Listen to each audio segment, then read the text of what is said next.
Welcome, welcome, and we're excited. This is our second version of this partnership, this webinar partnership with USYS. I can't thank them enough for partnering with Trace on this event. This session will be recorded, and you guys will be able to access this on Trace's YouTube channel here in the next couple of hours. As we go through the presentation tonight, if you guys have questions, please feel free to put them in the Q&A box, and we'll tackle them hopefully in real time. But if we can't get to them, then we'll go through them here at the end, and hopefully we'll be able to kind of tackle all of them. My name is Tim Bennett, and I'm an implementation specialist here at Trace. Prior to Trace, I spent over 20 years coaching Division I college soccer all over the country. I coached in the SEC, the Pac-12, the Big 12, a lot of other conferences in between, but also on the youth side, I was a development academy director. I was an ECNL staff coach, and I played at Providence College in Rhode Island. So I've been on a lot of different sides of this thing, but I'm really excited about Trace. I'm really excited about how it helps players get recruited, especially in this kind of unique recruiting college landscape. But I'm excited to introduce a teammate of mine, Michael Needham. He's going to add a lot of other insights in tonight. So this is really going to be kind of a fun night for me. So Michael, I'll let you kind of introduce yourself.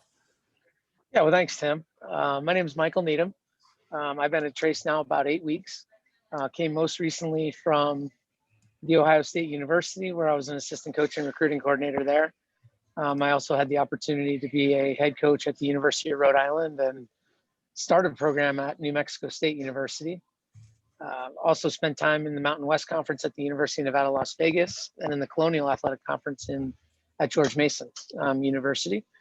So my career's kind of taken me all over in the last 20 years. And like Tim, I kind of sought out a change, and Trace was there.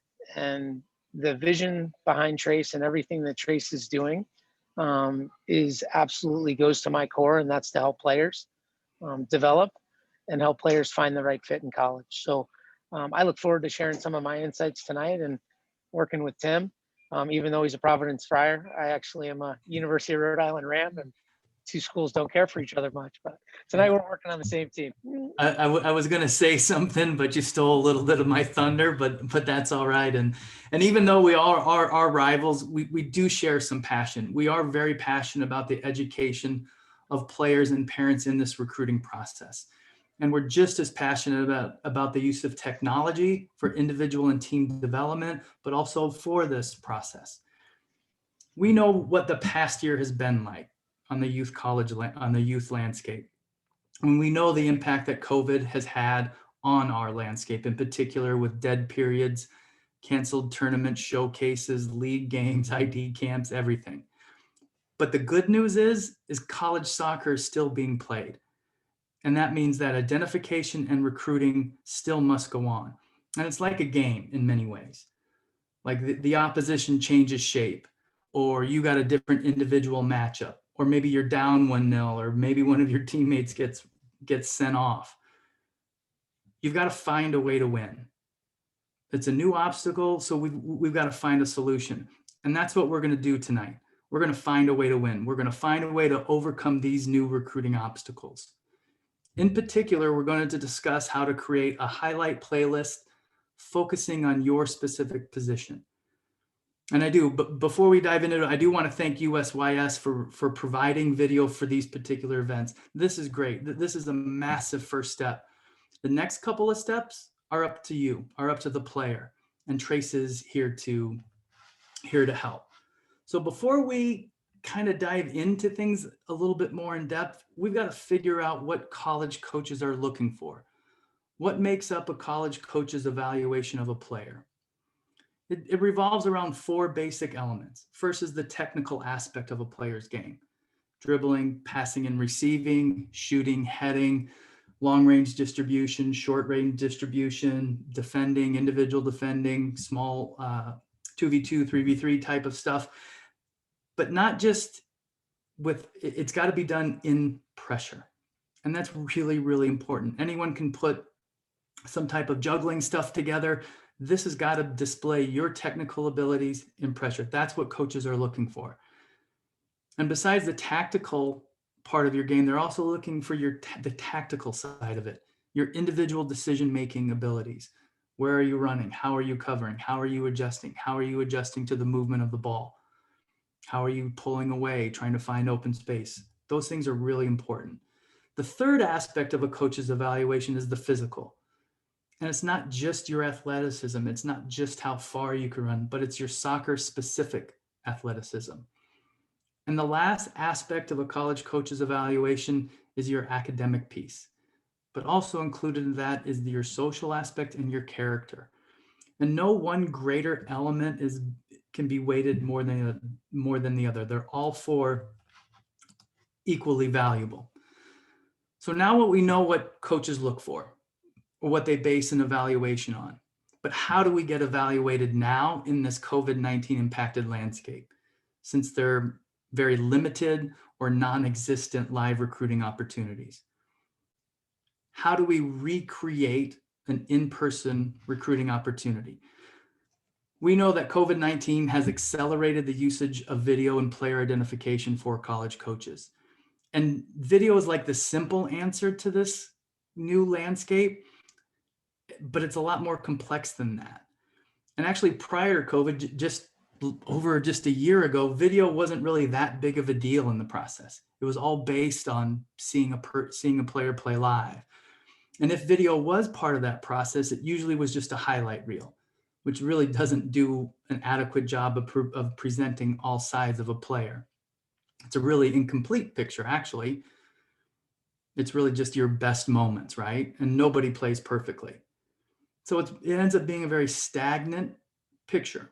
You're actually probably better off sending a selfie in many ways to your prospective college, because it's that limited. And if people weren't sending a highlight video, they were sending full game video, and no one watches full games anymore. And I know what Michael and I have talked about this a lot is no college coach is going to watch 90 minutes of every single game that they've been sent. It just doesn't happen anymore. So given this new COVID-influenced landscape and all the challenges that it has presented, college coaches want and they need more. What they're missing is complete context. So I'm going to turn this over to Michael to kind of dive a little bit further into that. Go ahead, Michael. Great, thanks, Tim. Yeah, so we're just going to talk a little bit about what is Trace. Trace is much more than a camera. Okay, it's a powerful software tool. Okay, that's going to record and generate individual highlight moments for players. It accelerates your player development. It offers tools for the ability to share. Sharing is not only for college coaches, it's also for your parents. It's also for your friends. It's for social media. Don't ever lose sight of that. This game is meant to be fun. But it is also a very powerful tool in your college recruiting. And last but certainly not least, Trace is also one of our newest features with Trace ID. Trace ID allows players to absolutely take control of your recruiting process. And it gives you everything you need in one place to be able to market yourself to college coaches. And that's really what you need to do. You need to market yourself. And as we go through tonight, that's what we're going to talk a lot about is how do you do that? How do you make yourself attractive to a college coach? At the end of the day, the biggest thing is players love Trace, parents love Trace, coaches love Trace, college coaches love Trace. Players, you guys love Trace because you get to see yourself play, all right? You get to make improvements on your play and you get to share those moments with anybody you want to. We already talked a little bit about that, right? Parents love Trace because guys, they love watching you play. I'm a dad, I have 2 little ones at home and I love watching them play soccer. And I want to have memories of every moment that they do that for as long as I can possibly have those. As far as coaches, Trace just makes their life easier. They don't have to spend hour upon hour editing out your moments. Those moments are done for you with Trace. That gives them time to do what they really enjoy doing. And Tim would tell you this just like I do. We hated sitting in front of a computer when we were actively coaching. We wanted to be on a field and we wanted to be working with players, right? And Trace allows coaches to do that. And last but certainly not least, Trace for college coaches, why they love it so much. And I can speak from experience on this one. it streamlines everything for the college coach. I have the ability now to see what you think of yourself, what you think is a great moment from what you've taken out of your moments and put into your playlist to send to me. You've personalized it in an email just to me. I didn't get something that you sent to 500 other coaches. You've sent it directly to me. And I have valuable information in there about who you are, how to get in touch with your club coach, and everything I need in the process going forward. And it's all in one place. So at the end of the day, it takes a lot of work off of my plate and allowed me to get to you faster than I ever had before. So that's kind of gives you a really good synopsis of what Trace is. And now we can start talking about soccer. Well, let me, what's your favorite part of Trace ID? Just speaking off the cuff here a little bit, Michael. For me, I think my favorite part is the ability to go wherever I want to and not have to ever go back and ask someone else for more information. So for example, Tim, like when I'm looking through a player's moments and I'm like, okay, I like the first one. I'm starting to get excited about him or her. I'm getting there. And then I watch the next one, I get a little more excited. I watch probably the third one, I start getting super excited. And then I go down and there's a tool in there where I can click right on the field and now I can go and watch the game. And I know I'm not going to watch 90 minutes of that game, Tim, but I know that if I watch 10 minutes, I can get a really good feel for who that player is, right? And that for me, that was the best piece. I didn't have to go and ask the club coach for more video. I didn't have to ask a high school coach for more video. I had it right at my fingertips. And then in my most recent job, I had someone I had to answer to with players. So I was able to bring that straight to the head coach and say, hey, look, I really like this player. And here's 5 games. You can pick the one you want to watch. And that was, for me, that was the most powerful part of Trace ID. Yeah, it is an all-in-one solution from multiple perspectives for sure. So sorry, Charles, I went off the script there, but I'll get back on here. So now that we kind of know what a playlist is, and we know how a college coach is making their evaluation, we have to make sure we include some general themes within our playlist.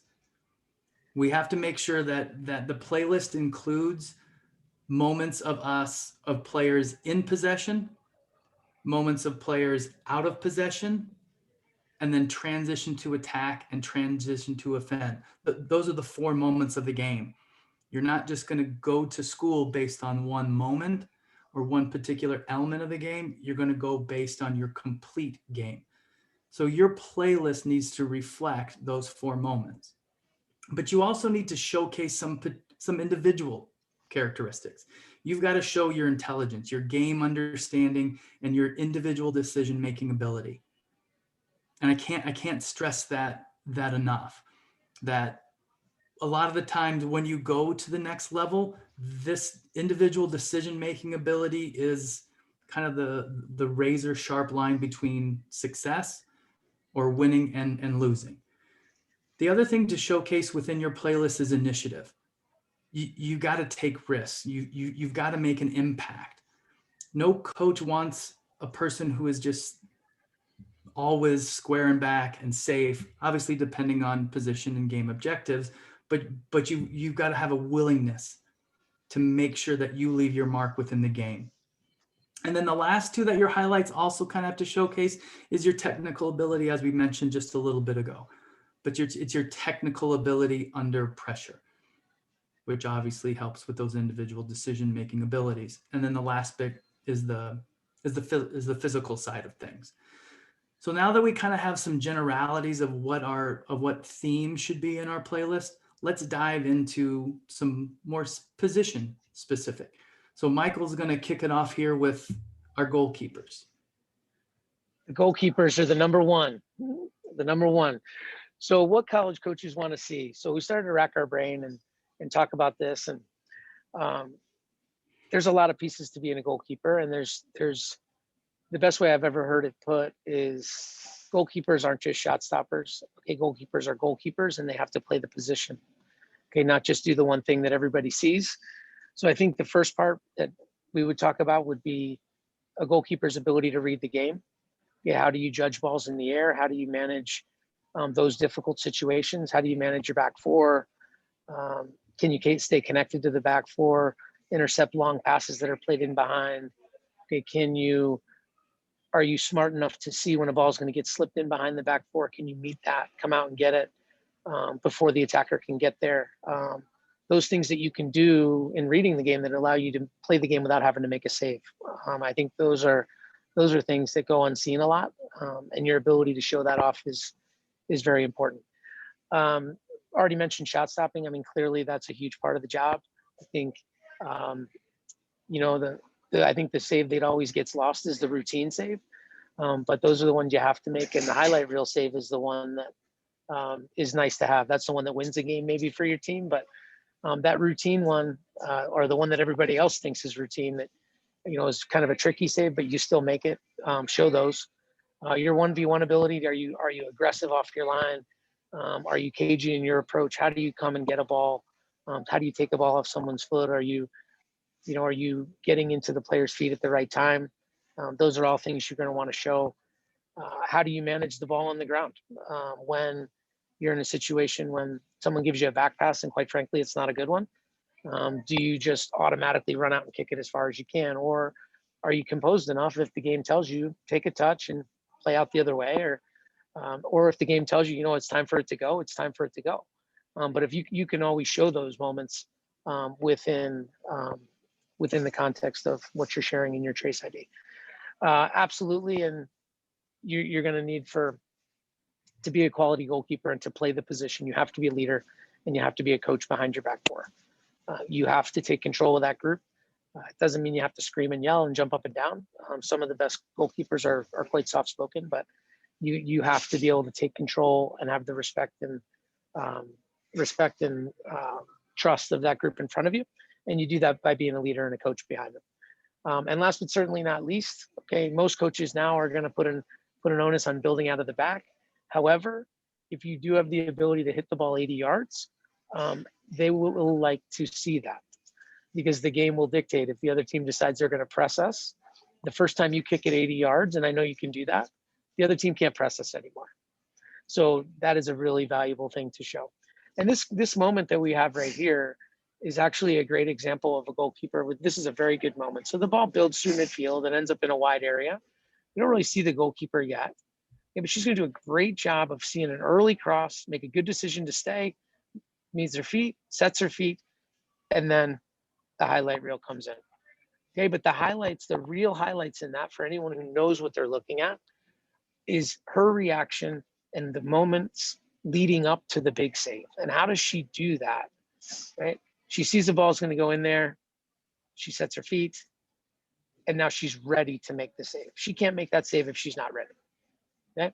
And a college coach, an assistant coach, a goalkeeper coach is going to be able to see that. And that was a great moment. And that would put you right on someone's radar.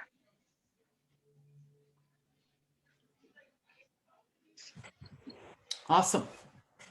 That's good. It's a really good save for sure. I'll take the next position, and we kind of drew positions randomly. And so I've got the number 2 and the number 3. I got the outside backs, which actually is the position that I played in college. And it actually is really, I kind of view them now as the modern day playmakers, that they are becoming more and more important, especially as the game kind of extends a little bit, right? So the key characteristics of an outside back, a number 2 or number 3, obviously it's the ability in 1v1 situations on the attacking end, as well as on the defensive end.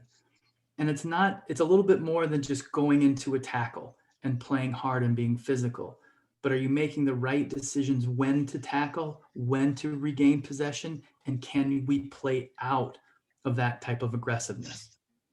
The second aspect is reading the game. Is what are you doing on the weak side? What's your relationship with the center back? What's your spatial relationship to the midfield group or to the winger?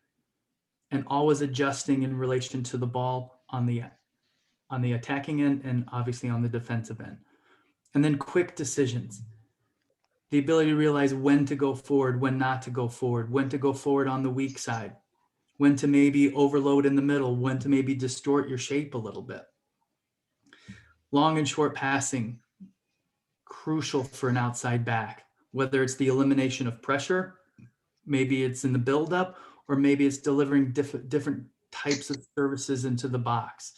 The ability to put the right service to the right player at the right time is crucial. And the more ability in your playlist, or the more of these abilities that you can show, the more opportunities you're obviously going to get. And obviously it's the athleticism now. It's the ability to go from end line to end line. And 10, 15 years ago, that wasn't necessarily the case, especially in the college game. It seemed like there was a grand canyon after midfield and backs never went forward. And now it's end line to end line to end line to end line. So you have to show that ability. And then in this tape, if you watch it, this kind of shows a little bit of all of what we just talked about. The outside back will come into the picture here. She makes that little kind of half tackle, but it's here. And right after this tackle, there wasn't a hesitation about anything. She just wanted to go forward. And it's that mindset, it's that mentality. Boom, I'm in, I'm tough. But now we're also going to generate. And if you watch her choice of pass, that's even more important. She's on the ground, she's up. There's a little pocket that develops right in front of that center back, draws that center back, that second run is in behind that space, and they get a half little chance off. But that all starts with the modern day playmaker. And that's a type of moment as a coach, like, man, this kid is tough. She's smart, she's technical, and she's got a great mindset. So yeah, that's my outside back, Michael. What do you think of that? I loved it. I mean, I think the mentality of going into that challenge, because that wasn't a 50-50. That was about a 40-60 on that one. She went in with a lot of guts and grit, and I loved it. I also played outside back, Tim, as well. So we must have been the 2 to 1, I guess. Got it. The 2 shortest outside backs. That's where they put the short guy. Yeah, that's right. That's right. Yeah. So no, but I thought that was great. That was perfect. So you're up next here with Centerbacks. Yeah, Centerbacks. All right, so the Centerbacks, all right, absolutely going to be the strength of the team. Okay, you're back there. You're the ones that are going to take a lot of that, along with the goalkeeper, of course. But you're gonna take a lot of, everybody's watching. So you got to be the strength of the group, right? So in terms of what you're going to want to show college coach, you want to show them how you break up play. Okay, you want to show them how you separate attackers from the ball. Okay, you want to show them your mentality. Okay, to flat out eliminate the opposition's number 9. Okay, in the programs that I was involved with, that was something we actually used to track. We used to track how many times the opposition's number 9 would touch the ball. Okay, if we limited their touches, our center backs were doing a great job. If their number 9 was touching the ball a lot, we were in bad shape. So we didn't like that. So that's definitely something to show. How do you take control of the game by not allowing them to play into their goal scorer? Absolutely important. Okay. Last but certainly not least, in terms of those types of characteristics, center backs must be good in the air. Okay, there's a reason you play back there, and you have to show what we need to see, or what college coaches need to see, and we need to see you hit the ball. We need to see you get up in the air, compete. Okay, as Tim mentioned when he was talking about technical stuff, and being able to do things under pressure. Anybody can head a ball when they're standing in the middle of the field by themselves. Okay, but the ability to get up in the air, to win a ball in traffic, get the ball high, wide, and far and away from your goal is absolutely something that every college coach in the country needs. There's no question about that. Okay. Other things to show from an understanding standpoint: are we stepping when we should be stepping? Are we dropping when we should be dropping? If there's no pressure on the ball, we need to be dropping off to eliminate some space behind us. Okay, so that will help us protect our goalkeeper. Those types of things that show a tactical awareness, and you're not just the guy or girl who can stand in the back and smash it with their head. No, you have to be able to read the game as well. Again, you're up the spine of the team. You've got to lead. You've got to be able to lead the team, and that's not only vocal; it's also in your actions and how you carry yourself. When we play out of the back, and we've moved from the back and into the midfield, do you take the team out with you? Do you bring them with your hands to make sure nobody's playing behind you? You don't have a right back behind you. You don't have a left back behind you, and you're bringing the team out into the game. So you have to lead, and you have to organize your group. And you can show that in your moments. You can show that on defensive set pieces, defending corner kicks. College coaches are going to be looking. You can highlight yourself in your Trace ID. You can highlight yourself so we can see, or college coaches can see you directing your team. And that's a huge part of being a quality center back. So in this actual moment that we picked out for you tonight, there's actually good center back play from a couple center backs in this one. So this one's going to connect the pass into the midfield, right? Midfielder does a decent enough job. Center back does a good job again of asserting herself and then connecting a pass. Okay, so as Tim mentioned before, and then watch this center back. Not going to let the player turn, makes the ball go negative, and has ultimately dropped that team back about 10 or 15 yards. Great center back play from both. Okay, this one opens up, receives the ball, plays a good pass with good pace. Center midfielder could have done a little better. There, reads the game very well, gets herself back in. And again, that ability to connect and not just kick the ball forward allows her team to keep possession. So this is a good example of two good center backs. Both of them have done a very nice job there. But I've got defensive center midfielders next, Michael. Would you agree that there are a lot of similar characteristics for a playlist from a center back to a center midfielder to a defensive center mid, a number 6? Yes, I would. And I would say for a number 6 and for a 4 or 5, you're going to spend a little more time putting your moments together for your Trace ID.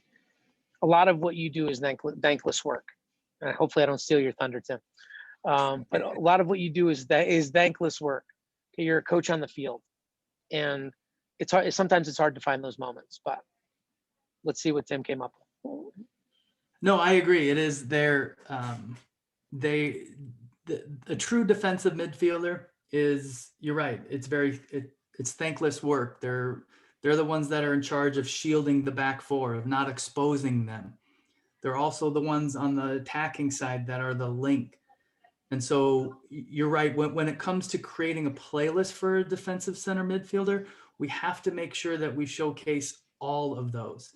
And a lot of players that would send me highlight tapes or videos or YouTube channel links, they would show like 10 moments of the exact same thing, especially from the defensive midfielder. Like they'd show 10 moments of this player just knocking a ball in behind, which is great. And that's a really necessary skill, but you also need to have a little bit of balance. And so for me, that this defensive center midfielder, reading the game is really important. What decisions are you making as we're building out of the back? What decisions are you making when the other team is countering? What decisions are you making when you're trying to overload out wide? All those things.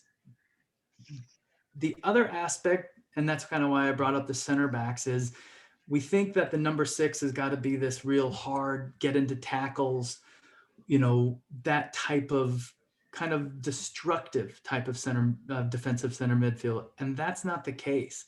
If you're able to read the play, intercept balls, begin possession, begin the counter, that's ideal.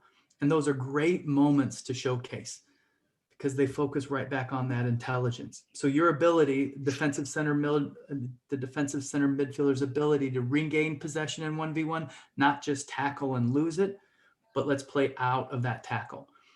The other thing is that I think the spatial awareness, anticipating where the space is when we're building out, where that space is to close down and anticipate in order to regain possession are extremely important. And then it's, as I mentioned, it's the balancing, the long range and short range distribution, when to play short, when to play long. And then it's the link. You are that one that links those backs to that attacking group, depending on your midfield formation, whether it's the 8 or the 10 or the 7 or the 9 or the 11. And then, yes, you still have to be very, very good in the air. You are that shield, right? So in this clip, you'll watch here, the outside back gets the ball. The defensive center midfield pulls away just a little bit, creates a space, And hold it right there, Charles. If you go back 5 seconds. Yeah. So right there. The attacking midfielder, the 8, loses the ball. But if you watch this number 6, read this play. He starts his transition before this ball is played. He closes the ground, steps in and wins the tackle, but this is the best. He starts the counterattack, realizes the goalkeeper is off of his line, and finishes it from 45 yards out. Like, what more could you ask from a defensive midfielder to close ground, create a counter, and then have that type of intelligence to finish a goal?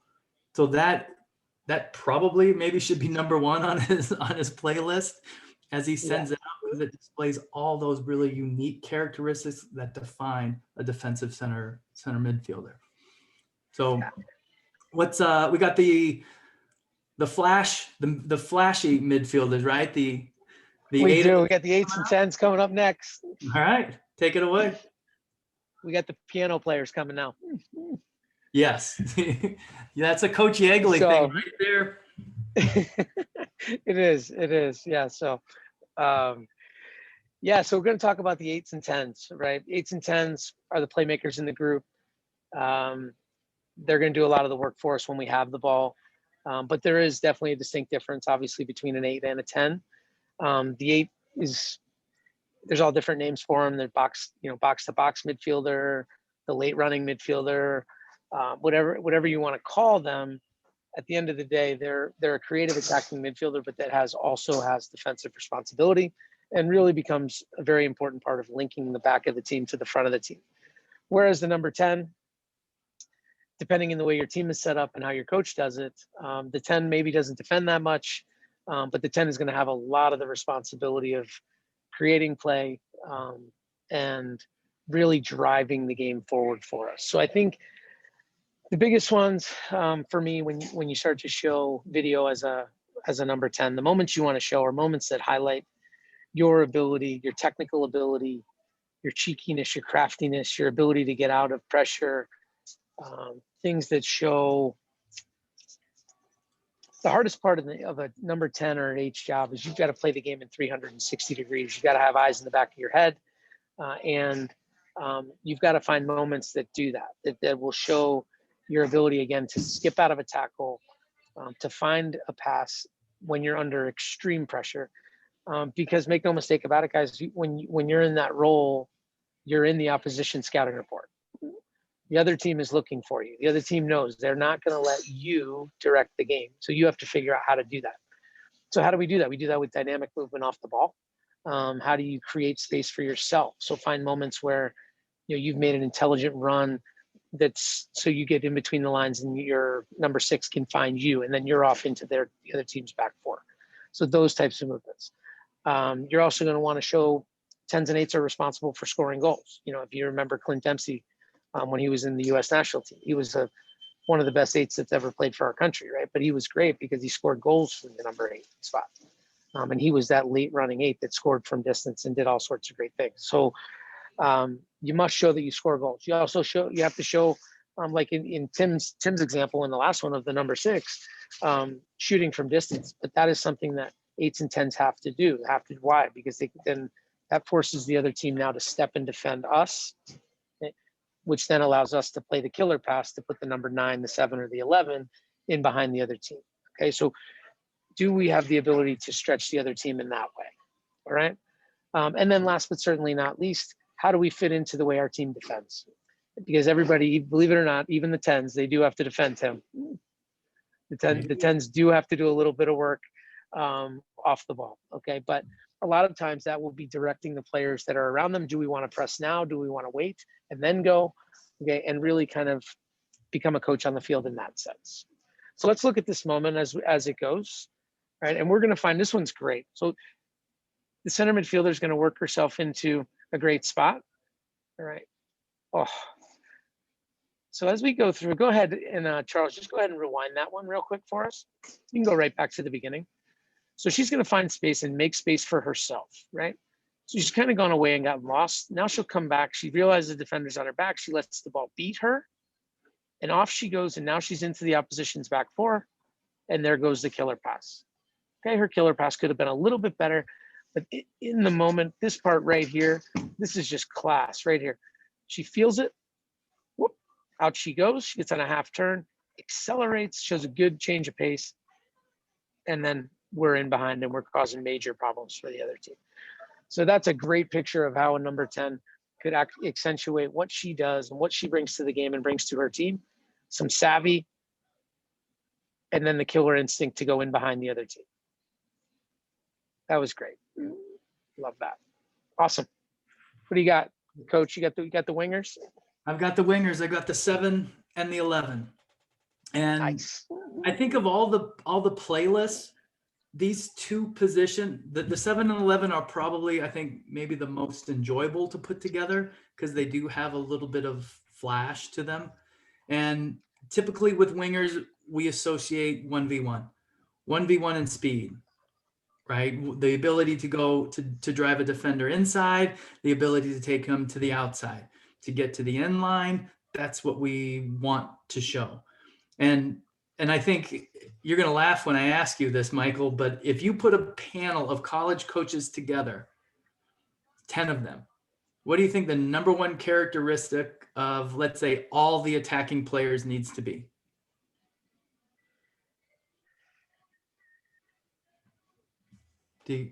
I have two. Okay, what are One they? would be they have to be fearless. Okay. And 2, they have to be athletic and Yeah. creative. So actually that was 3. Athletic and creative. Yeah. For sure. And those all three encompass what a winger should be. But it's that 1v1 mentality, but it's not just on the attacking side, it's also on the defending side. Now with counter pressing and the development of pressure pockets and all that sort of stuff, you have to display both aspects of the ball on the attacking side and on the defending side.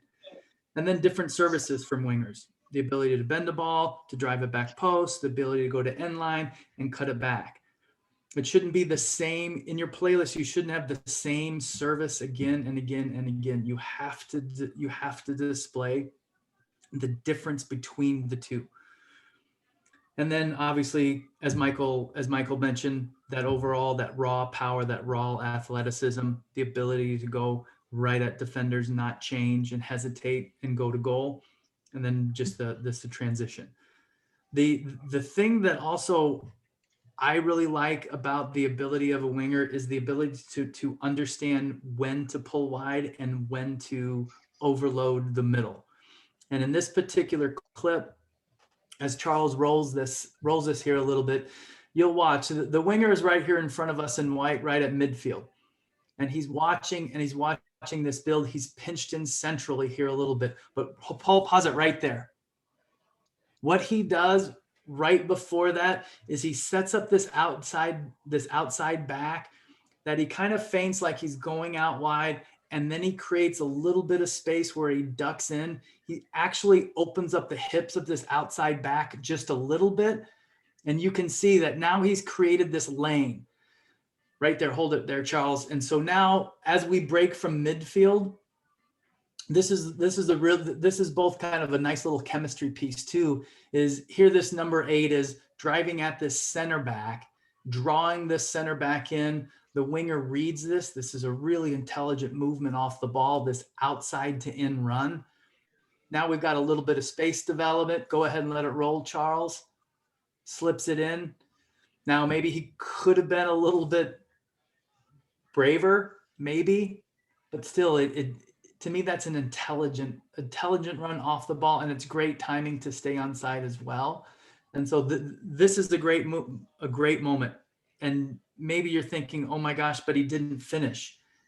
That's okay, right? It's the kind of the thought, the ability of what he has. Yes, could it be a more polished moment? Yeah, but we're talking about complete context, right? So it's not going to be perfect. And 9 times out of 10, maybe he does finish that. But I think this is a really good indication of a very intelligent, athletic, smart winger, and definitely a moment to include in a playlist. Right? So now we're on to the very last one. The number 9. All yours, Michael. Number 9. Number 9, the one that makes all the money. All right, so make no mistake about it. Okay, the number 9, and again, I'll share an experience from being out recruiting and with a good friend, and we were talking, and he said, "Well, really got to find a number 9." And we're like, "Yeah, how many times do you get a highlight tape or how many times do you get a video of a player that claims to be a number 9, but you never see him score a goal?" The first job of a number 9, make no mistake about it, is to score goals. That's it, right? So if you are a number 9, you should have your playlist packed with goals that you're scoring, right? Goals that you're scoring. It doesn't matter whether it's with your foot, your head, your thigh, your back. Doesn't matter if you're scoring while you're sliding on the ground, if you're in the air. Doesn't matter. College coaches need to see the ball go off of you and into the goal, basically. It's absolutely, it's your job. It's a first job priority of that center forward. So hopefully I've driven that home enough, Tim, you think? I think so. You got to score some goals. All right, good. Got to score. Yeah, you can't win if you don't score. You must be able to hold the ball up. So you have to be physically strong. So show us that. You get on a half turn. Okay, can you hold a player off when their job is to separate you from the ball, like we talked about with the Centerbacks? Their job is to knock you off the ball. Can you stay on the ball and allow the rest of your team to come into the game? Right? Your movements off the ball. How are you always looking to challenge the opposition's back four? If you're not challenging the back four, you're not helping your team. You're allowing the other team to do what they want defensively. So are you showing enough of your runs that are challenging the other team's back four? You have to do that, right? When we win the ball in transition, this is one that we really don't see a lot of. When we win the ball in transition, how fast do we look to run behind the other team? Can we get between the two center backs and start causing problems and ultimately score goals in the counterattack? Okay, bravery.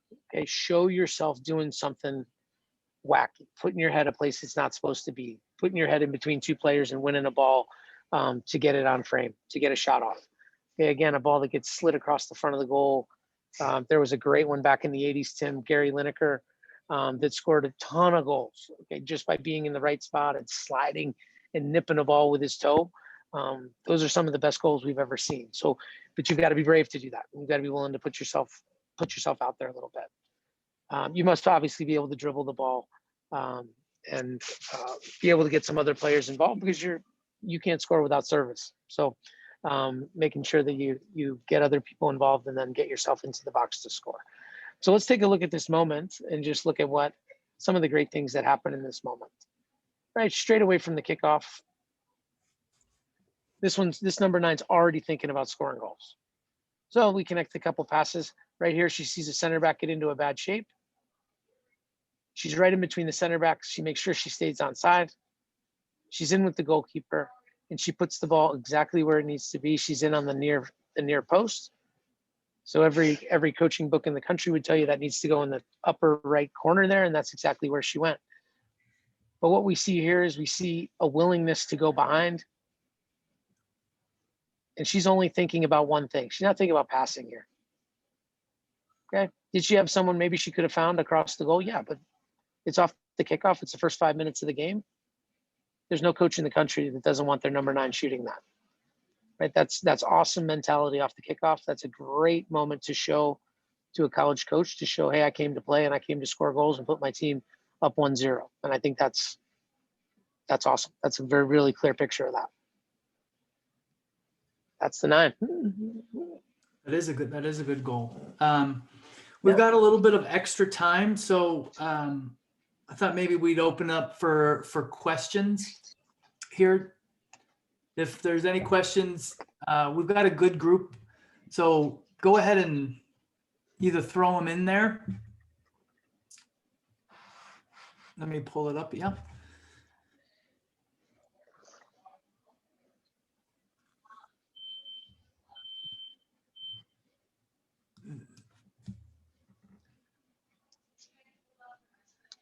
Yeah, I would add, don't be shy with your questions. I think you have two guys who were college coaches for 20 years who are ready and willing to answer just about anything for you. I think use this as resources at this moment. Like, this is a good time for you to ask questions, not only about like what you would put in your playlist to send, but you can ask other questions as well. We have about 13, 14 minutes. So just fire away. No question's a bad one. But I think it's important to note too, like video isn't going away in the recruiting process. And I think this is really important, is that our players have to learn how to use it in order to showcase themselves. And it's like the cat is out of the bag in essence, that because of COVID, there's so much great access, like through Trace. College coaches are going to use it for further evaluation. Players are going to use it to expand maybe their geographic footprint about where they look to go to schools. So it really has, I think, heightened and made the overall recruiting landscape better for both parties involved. And the more our players get used to using it, the more our players get used to showcasing themselves, the more our players get used to properly showcasing themselves, what characteristics to present in a playlist, the more opportunities they're going to get. And that's what we're really all about. Is, I mean, being a student athlete, regardless of the level, is really the greatest experience, one of the greatest experiences you can have. And so it's important that we go through this process in order to at least get those opportunities, and video is an essential part, and even more essential part because of COVID. So it looks like we got a couple of questions. Michael, I'll ask this to you since you handled the goalkeepers.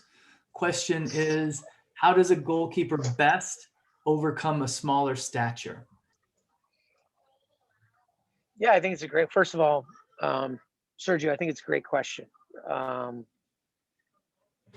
And I think the best answer is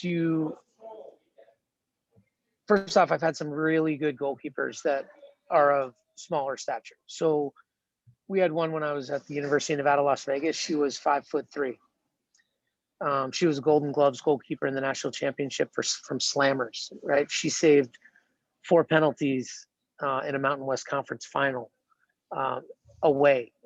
So I think that I'm a firm believer that, I mean, size, obviously, a lot of people are going to tell you size is really important. Sergio, they're not lying, right? But at the same time, you have to accentuate what you're really good at. So smaller in stature, you've got to work on your ability with your feet, your ability to distribute with your feet, be an 11th field player, your ability to play off your line behind the back four. Okay, that type of stuff. So where you're getting to balls before the physical, where your height's going to matter, right? I think one of the other things is knowing your range, right? Not overextending yourself. You go out there with the trees, it's not going to work out great for you most times. So sometimes if you're a little bit smaller in stature, and the goalkeeper that I was speaking about was actually very good about staying home, because we do see a lot of laser headers, right? Somebody's going to smash a header. You're probably not saving that anyway. The ones that get scored are when you get overextended, you go out too far, you end up 8 yards from your goal, and somebody just nips a ball with their head and it leaps up and over you and goes in the goal. You could save that if you're standing on your line. So I think the answer to your question is twofold. I think to be a student of the game and to be able to play in behind your back four and be really good with your feet, I think is super critical. And then also just really examining your range and surrounding yourself with big center backs might be another answer. Sergio, hopefully I answered your question. I think, Tim, do you have anything to add? No, I think like in a playlist, I think the ability to show in those first couple of moments, because that's instantly going to be the biggest question a coach is going to see. They're going to see a playlist, especially from a goalkeeper, and instantly they're going to think, well, my God, how tall is he? How tall is she? And then so if you eliminate that right in the first 2 or 3 moments, with the moment of that particular goalkeeper coming out and catching a ball in traffic, not punching, but actually demonstrating the ability to go up and secure a ball, I think it immediately changes their perspective.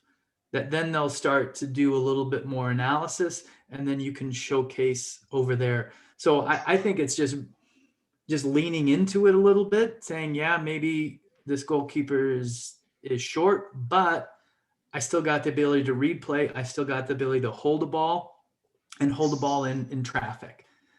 So I think there are ways that you can market that playlist in order to overcome that immediate challenge. Yeah. Yeah, I think great point, Tim. Yeah. The Tracy asks another good question. Would you consider it important to show strength out of the air for an outside back? And you're right.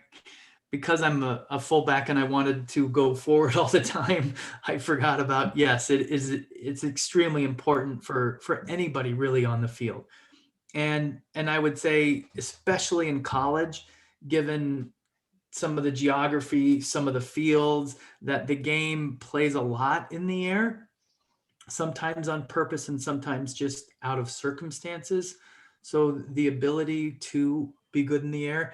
And I think it's not within your playlist, it's not just having a perfect header, right? It's not, and Michael alluded to this several times throughout tonight, is you've got to be brave, whether you're scoring goals or whether you're just going up and challenging.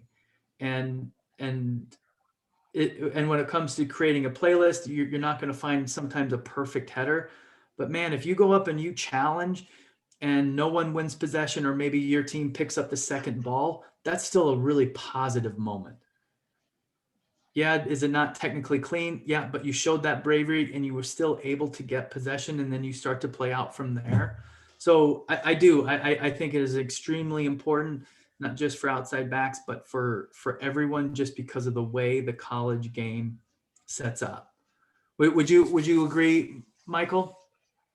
I completely agree, wholeheartedly. I think, and I think it actually is a great segue. So Tracy, thank you for asking that question. I think if you're good at it, show it, right? So I think the question you were asking, like, oh, so I have an outside back that can head it. Should we show someone that? Absolutely. And I think that's anything. Like, so, and you may have heard this from a coach growing up, you may not, but this is one that you can take with you and put in your back pocket in anything you do, whether it's a tryout, whether it's a video of, your playlist, whatever it is. Always show what you're good at, right? If you're a center forward and you love to score with your head, show 3, 4, 5 moments of you scoring goals with your head, right? Someone else is going to like that, right? If you are really bad in the air, don't show yourself heading the ball 20 times. Show it once or twice, right? Of, like Tim, like Coach just said, like, where you put your head in, you're willing to put your head in, but don't make it the focal point of your Trace ID. If you're super fast and you love to go at players, we should see that every time. You should see that every moment should involve you going at somebody, beating someone and getting a cross off, beating someone, get a cross off. What are the outcomes of those, right? So accentuate what you're really good at.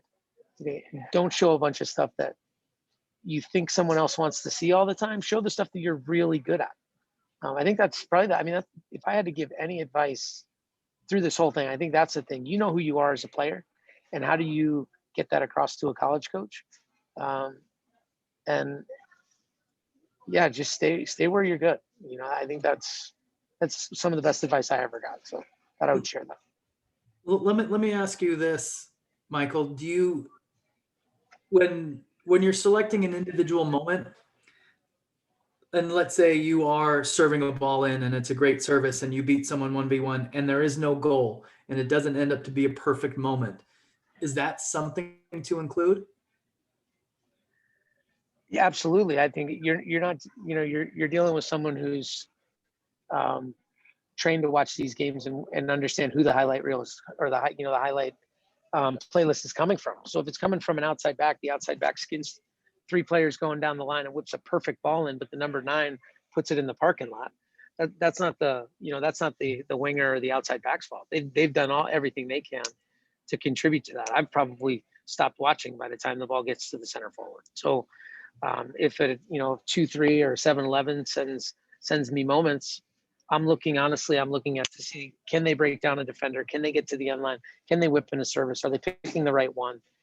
The finish is not altogether critical to me. And I think that's kind of I think a lot of players want to just have these perfect moments all the time, that they want it to be perfect from the beginning to the end, even the part that does not necessarily involve them. And I think fixing that type of approach is important. It's really what you do, the decision you make, the technical execution that you performed. That's what makes the moment, not necessarily what player A, B, C, and D does after that. It's what you did, because this is your playlist. This is your spotlight. It focuses back on you. So yeah, I thought that I know it wasn't going to be a curveball. That was more of a really easy softball, but yeah, no, we're both in complete agreement there. But we're running out of time here. I appreciate everybody's. These are really good questions, Michael, for joining me. We've got the slide up here for the USYS next event coming up, and if you are headed to the Dallas event, it's important to sign up for Trace by tomorrow in order to get everything ready to roll for that particular